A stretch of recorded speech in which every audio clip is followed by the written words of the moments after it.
la coalición de gobiernos latinoamericanos que se unió a Estados Unidos para reconocer rápidamente a Juan Guaidó como presidente interino de Venezuela, se consolidó durante semanas de diplomacia secreta, que incluyeron mensajes soterrados a activistas bajo vigilancia constante, y un viaje de alto riesgo al extranjero emprendido por el líder opositor que desafía al régimen de Nicolás Maduro, dijeron varios protagonistas.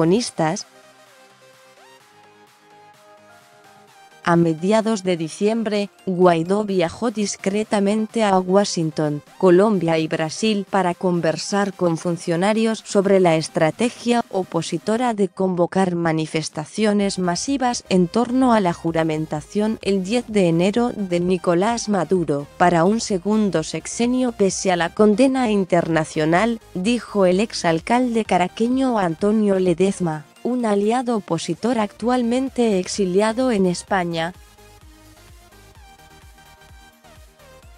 Guaidó salió de Venezuela por tierra hacia Colombia con la finalidad de no atraer la atención de funcionarios migratorios que en ocasiones acosan a dirigentes opositores en los aeropuertos y le impiden embarcarse hacia el extranjero, dijo otro dirigente opositor que solicitó el anonimato para conversar sobre las medidas de seguridad.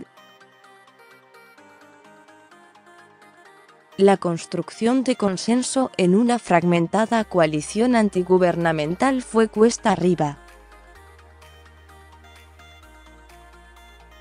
La oposición lleva años dividida no solo por protagonismo y estrategia, sino también por una represión gubernamental que ha enviado a varios líderes al exilio, por lo que las reuniones en persona eran imposibles. Otros, en Venezuela, estaban bajo vigilancia estricta de los organismos de inteligencia y todos temían cometer algún error que alertara al gobierno. Sesiones prolongadas enviando mensajes de texto se convirtieron en algo normal, dijo el dirigente opositor. Un funcionario estadounidense dijo que se emplearon intermediarios para enviar mensajes a Leopoldo López, influyente dirigente opositor y mentor político de Guaidó, que permanece bajo arresto domiciliario desde su intento fallido de encabezar un movimiento contra Maduro en 2014. El funcionario estadounidense solicitó el anonimato como una precaución de seguridad. Pese a que durante una reunión celebrada en diciembre en Bogotá, Guaidó les contó su plan de proclamarse presidente interino durante una manifestación a convocar el 23 de enero. Aniversario del derrocamiento de una dictadura militar en 1958 en Venezuela. El suspenso duró hasta horas antes de que se proclamara, dijo un diplomático latinoamericano del Grupo de Lima, que también solicitó el anonimato porque no tenía autorización para hablar con periodistas. Algunas facciones moderadas quedaron rezagadas o preferían moverse más despacio, temerosas de que una jugada audaz provocara un nuevo fracaso a la oposición. Al final, las diferencias se reconciliaron sin que surgieran a la luz pública. Esta es la primera vez en al menos 5 años que la oposición ha mostrado la capacidad de aglutinarse de una manera importante, dijo un alto funcionario canadiense que pidió mantener su nombre en reserva por no contar con la autorización para hablar con periodistas. La decisión de confrontar directamente a Maduro solo fue posible gracias al sólido apoyo del gobierno de Donald Trump, que encabezó a un grupo de gobiernos latinoamericanos conservadores al reconocer a Guaidó No fue una tarea fácil, debido a la desconfianza que Estados Unidos despierta en América Latina tras las intervenciones militares estadounidenses durante la Guerra Fría. La política frontal generó apoyo bipartidista.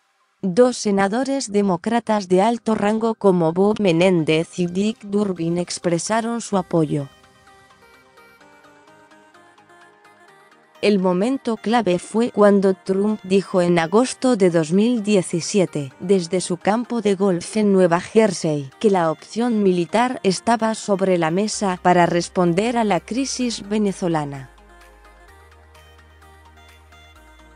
Al mes siguiente, Trump criticó a Maduro durante su discurso ante la Asamblea General de las Naciones Unidas y consultó con asistentes y líderes latinoamericanos sobre la posibilidad de una invasión militar. Las naciones del hemisferio se percataron de que tenían en Estados Unidos un presidente dispuesto a encarar una crisis a la que gobiernos anteriores habían restado importancia debido a sus limitadas implicaciones para la seguridad nacional estadounidense, dijo Fernando Kutz, ex asesor senior de seguridad nacional para los presidentes Barack Obama y Trump. Para algunos como México, que renegociaba el tratado comercial con Estados Unidos y Canadá, adoptar una postura más beligerante brindaba la oportunidad de mejorar su relación bilateral con Washington. Trump personalmente ha desatado buena parte de esto, dijo Kutz, empleado actualmente por la firma de cabildeo Cohen Group. En cada conversación que ha tenido con líderes de América Latina desde que asumió la presidencia, menciona Venezuela. Eso ha movido muchas opiniones, agregó. El 4 de enero, un día antes de que Guaidó asumiera la presidencia de la Asamblea Nacional, los cancilleres de 13 países del Grupo de Lima dijeron que no reconocerían el segundo sexenio de Maduro. El anuncio puso a la Casa Blanca a correr para no quedarse rezagada, dijeron un exfuncionario estadounidense y un asistente legislativo que estuvo en contacto cercano con el equipo de asesores de seguridad nacional. Ambos pidieron el anonimato porque no estaban autorizados a comentar sobre los planes del gobierno de Trump. Canadá jugó un rol protagónico.